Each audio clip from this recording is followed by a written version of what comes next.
Hello, YouTube. Today is May 22nd. This is the Friday Facts 348 from Factorio.com. Thanks for being here. If you like this sort of thing, make sure you hit that like, subscribe, and if all the links will be in the description below. If you have a comment or question, leave it in the comment section below. Make sure you ring that bell to get notified whenever I post a video. All of this sort of thing helps. With that, let's get to the FFF. Friday Facts number 348, the final GUI update posted by V45, Twinson, Ian, and Clonin. This is from May 22nd, 2020. It's been over 4 years since we planned the infamous GUI update. That link is to... What is this? Look at this link. Oh. Part of the GUI update in 1.4. Has moved this card from 12 to 13 to 14, 13 to 14, GUI refactor 15 to 16. Look at there. Look at there, September 29th. There you go. That's interesting. If all goes well, next week the game will get into the last big GUI update for 1.0. While the state of the GUI is not close to our crazy plans we recently had for the GUI, it is above what we initially planned 4 years ago. The update you will see next includes a visual update to over 100 game GUIs. I don't know what that means. In-game. Maybe in-game GUIs. New high-resolution icons. I am looking forward to that. The video, the icon on the front of this thumbnail is kind of low-res. I'm looking forward to the high-res. It's visible in both the GUI and in the world. New GUI sounds for most interactions. Oh, so clicking and, you know, all that business. Okay. V45 says, high-resolution icons. The plans. A bit more than a year ago, Albert had posted twice about our thoughts, experiments, and plans of creating high-res icons. It's really good. Factorio is a ridiculous amount of items. Yes. And things that need icons. Yes.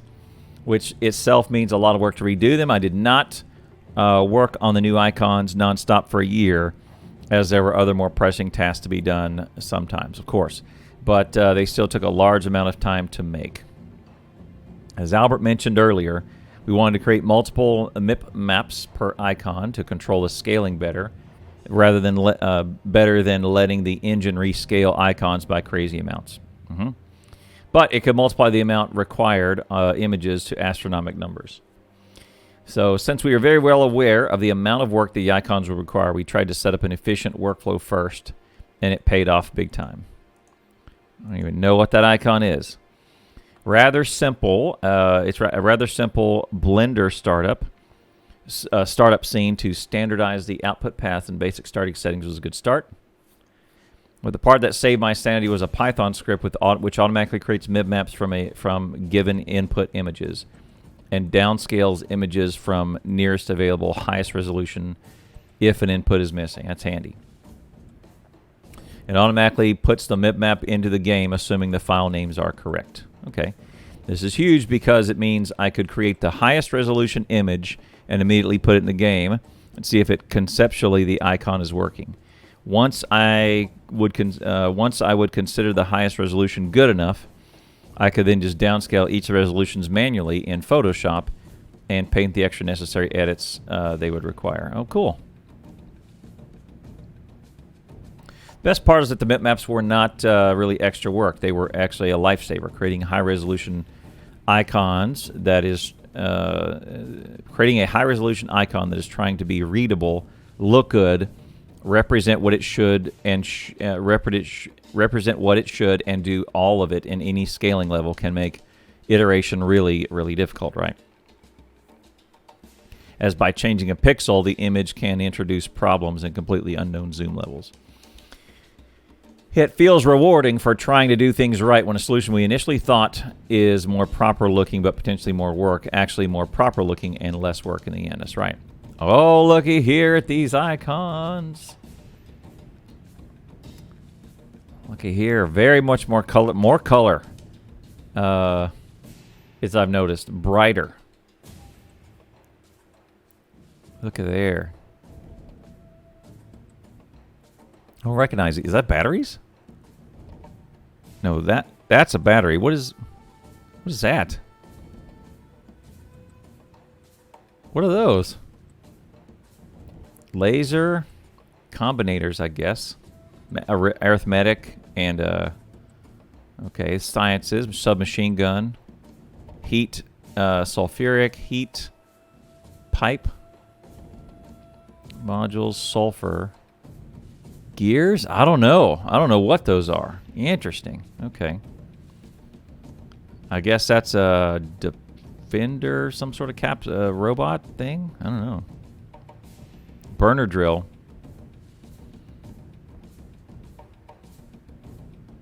Oh, there's the gear. I don't know what that is. Yeah. There's a gear. There's a coil. What? These look really good. I don't even know what that is. What is that?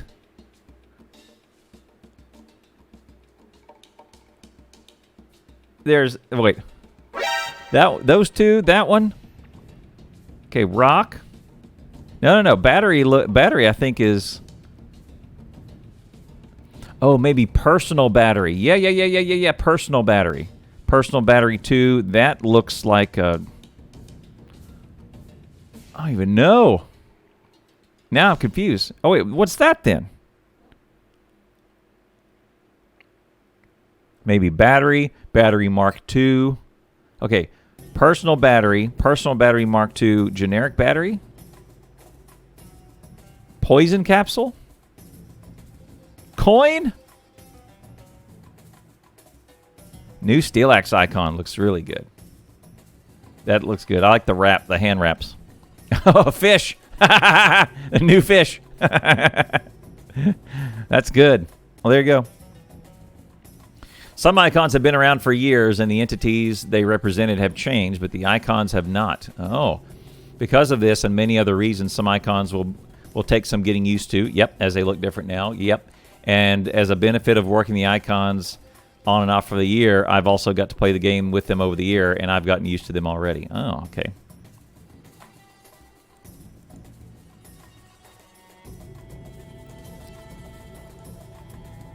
Uh-huh.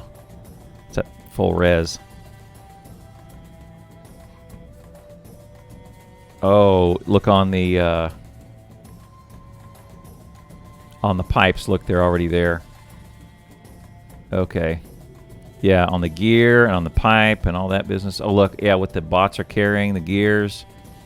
There's the offshore pump. Engines. That's an engine. Look. Okay, sulfur is on the belt. Red. That's got to be an engine. That's what we couldn't figure out. Pipe, gear, engine, because that's pipe, gear, steel. Yeah. Engine. Weird. Very strange. Oh yeah, and then here's some in here too. Oh, that's LDS. That honeycomb. That's the low density structure. Okay. Cool. Well, there we go. Since we have updated our GUI in high resolution with GUI scales like 200%, the item icons suddenly have too low resolution. So we needed to update the icons. That's what I was thinking at first, but when I started seeing high resolution icons in games, cargo wagons, etc., and everywhere else, I realized how much impact the new icons actually have. That's really good. Please do try to get used to the more revolutionary icons. But do let us know about problematic cases. We're working all icons as a gargantuan project, but redoing individual icons can be very quick and done silently without breaking any mods. Right. That's what we've been doing almost every major release after all. V45. Good job. Twinson, the GUI style update is mentioned in 338. The plan was to finalize the transition of styles, fix obvious issues and low-hanging fruits, and try to get everything at a consistent level of quality for 1.0. While it didn't sound like much, it was quite a massive undertaking. Factorio's 800 styles defined in Lua and 400 widget types, out of which over 100 are proper in-game windows. Going through each of them, looking for issues, finding the responsible code. Understanding it and changing it takes time, yes. Especially when doing this while trying to account for all the possible situations, such as mods doing crazy things. Yes, after doing it 100 times, you start questioning your sanity. Yes. In-game, you'll notice that some layouts, such as logistic containers, were improved, and broken layouts, such as the car tank inventory, were fixed. Plus, about 100 small things like better tile sets, better margin and paddings, proper centering of some elements, etc. Here are some examples that you will see. Oh, weird. Okay. This looks sharp. The filter inserter. Combinators, requester chests. Oh, look at there. A requester chest. Logistic request, it's underneath instead of in the middle. Interesting. Belt icons, logistic network. Oh, the logistic network menu looks different. And look at the machine. Look at the assembly machine. Wow. About the fact that it took 4 years, it's partly because, as is we quite common in game dev, we underestimate the complexity of the GUI. Yeah. Add on top of that some disorganization and some constantly expanding and changing scope, and you get a project that never finishes. So I decided to put my foot down and call it good enough and say no to the constant stream of changes. That means it's not all good news. It doesn't look like the blueprint library will be getting an update before 1.0. Currently making it very low-hanging fruit as far as the GUI is concerned. Such a big update comes with some mod-breaking changes, mostly related to changed Lua styles. In order to help the modders in fixing the mods as soon as possible and also improving their styles to make them look closer to base game, I made a long post in the forums upcoming breaking mod changes topic. Oh, okay. We initially intended to remove the old GUI PNG file, but in the end decided to keep it. In case mods we want to use, in case mods want to use parts of it. Even if some of the old styles were removed, mods can still reference the tile set there. After it's released, let us know what you think. In the release post, support for any bugs you find in the bug forum. And they're on it. Okay, this I like. I can already tell. Equipment grid improvements from Twinsen. I do like this a little bit better. This lighter gray. Oh, those are solar panels. Okay, here's our answer. There's some battery. There's a Mark 1 battery and 2 Mark 2 batteries. Okay. So let's look in here, see the other battery. I don't know. I don't. It looks artillery. They do look a little cartoonish, a couple of them. Interesting. Anyway, here we go. In the meantime, Andra worked on some improvements to the equipment grid. As part of the icon update, this also includes some new graphics for the equipment sprites themselves. UI sound effects. Let's see. Wait a second. I like this. Looks a lot better. I think. I'll have to get used to the icon sets. But I do like the overall look of this equipment grid and all the information down here. It's pretty slick. UI sound effects from Ian. As I mentioned in a recent post from 341, it was 7 weeks ago, I've been mostly working on UI sounds. Ian does a good job on sounds overall. My approach has been to get across the tactile feel of the buttons plus the appropriate feedback for a particular action. Sometimes you don't really know how the rest of know until the rest of the team have heard them. So this is probably the clicking and the interaction. Oh, we have the video.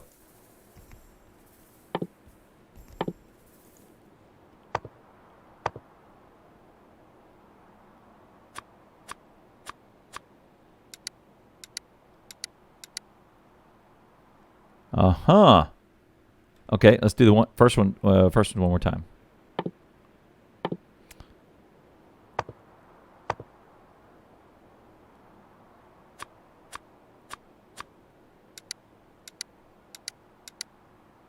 Huh. It does look like a burner drill. It's weird from the video. Yeah. Yeah, 1.0 is getting pretty close. Interesting sounds. Okay. The lower one, the only one I have an issue with there, the lower one, the first one, this one, lower sounding one. That sounds more like a can being, like or a juice lid being pushed in.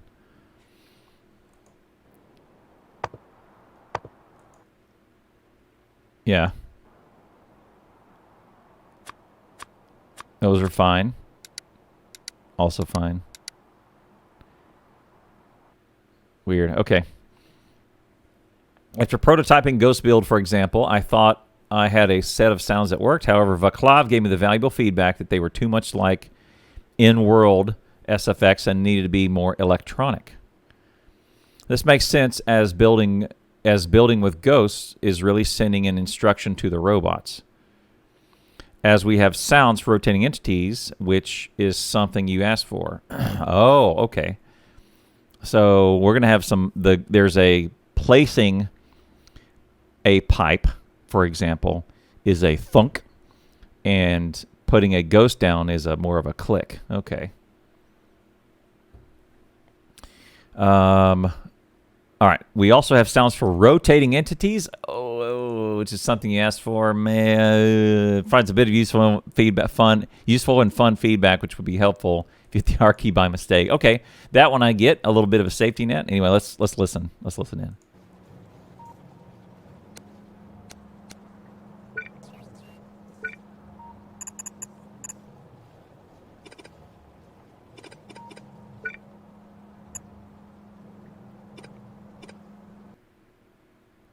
Huh. Okay, all right, one more time.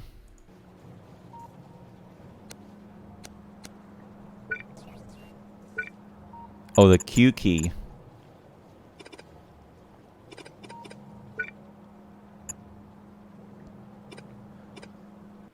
Yeah, I would say so. That's okay. I have to get used to it. That's probably better than the placement, because placing is a thunk, and because you're actually putting something physical down, which I get. Anyway. In the case of night vision equipment, I started by making subtle whoosh sound, but Cloney suggested more like a wind-up sound in Splinter Cell. Yeah. Yeah. Conan digs that sort of stuff. So I made a homage to that using a mixture of rising synth sounds and electrical contact effect. This is cool.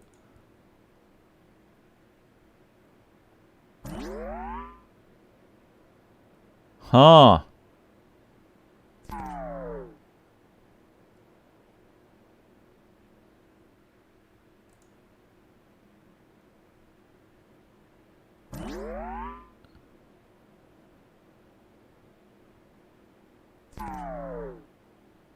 Yeah, okay. I didn't even was there a sound at all? Was there a sound at all in current game? For when nightfall happens and your NVGs click on? I don't think so. I don't know. Yeah, it might be too much. Is my thought. I don't think there's one today. I don't remember now. Okay. I asked Priscilla if we could play a different building sound for landfill. Once this was done, I spent a whole day creating and testing a variety of sounds, being very careful to balance the levels between the impacts of the subtle water splash behind it.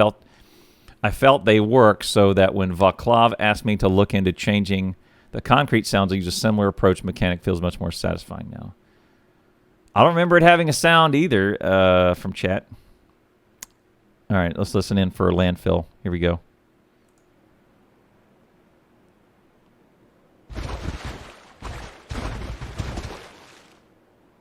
Okay.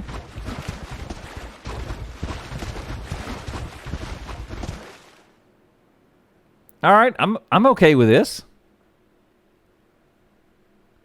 I'm actually okay with that. It is whooshing some water away. You are filling some dirt in some water. Let's do it again.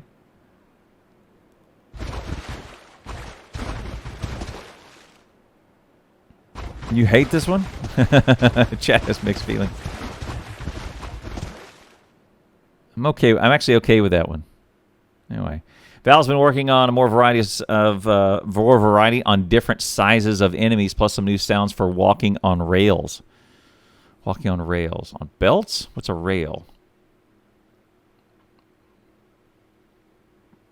Now it'll be mostly final mix adjustments, including final music mastering. Please. It makes the whole soundtrack uniformly a bit louder. That's not what we need. We need 12 different songs is what we need.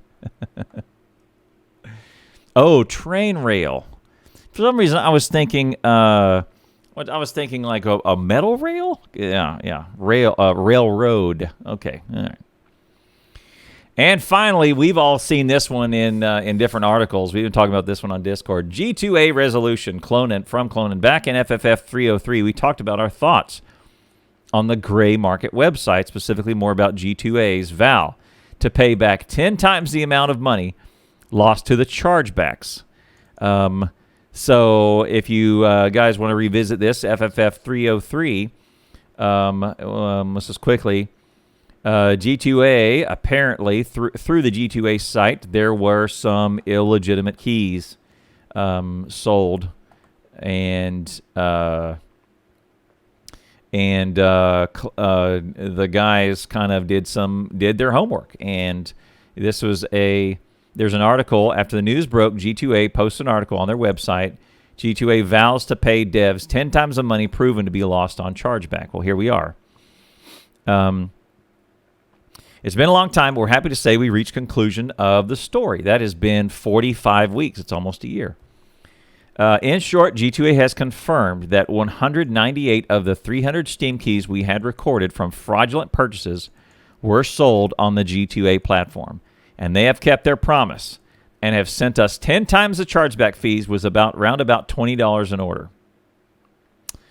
So that was nearly $40,000 that G2A sent. G2A were quite open during discussions. We don't doubt the results they provided. We still don't recommend purchasing Factorio from any unofficial sources, right? And there is ongoing relationship and agreement with. There is no ongoing relationship or agreement with G2A after this. Good. Yeah. 61% of the keys that they sold through there were fraudulent. I like to thank the team members at G2A who put the effort in to try and close this topic, even though there were more pressing concerns at the moment for all of us. Oh, man. Well, there you go. Okay, good job on G2A for keeping their word. Good job on Factorio on Woob for digging into the details and pressing the matter for a little bit of research and a little bit of, hey, let's follow up, let's talk. 40 G's. They cut him a check. There you go. Good work, fellas. We'll have to get, I guess, in summary, we have some sounds to get used to, which we will hate at first, and then at some point we'll get used to, and it'll be like we don't remember the old sounds, or we just turn them down, because many of us, when we're doing Factorio, we'll shut off or crank sounds down way low, and either listen to your favorite streamer, or watch a YouTube video, or have some music playing in the background anyway. Either way, I think we'll have some getting used to, whether it's icons or whether it's sound design. But all in all, it looks like 1.0 is getting close. And there you have it. All right, so that was the FFF 348 from May 22nd, 2020. Thanks for supporting this. Hit that like, subscribe, ring that bell. If you have a question, leave it in the comments section below.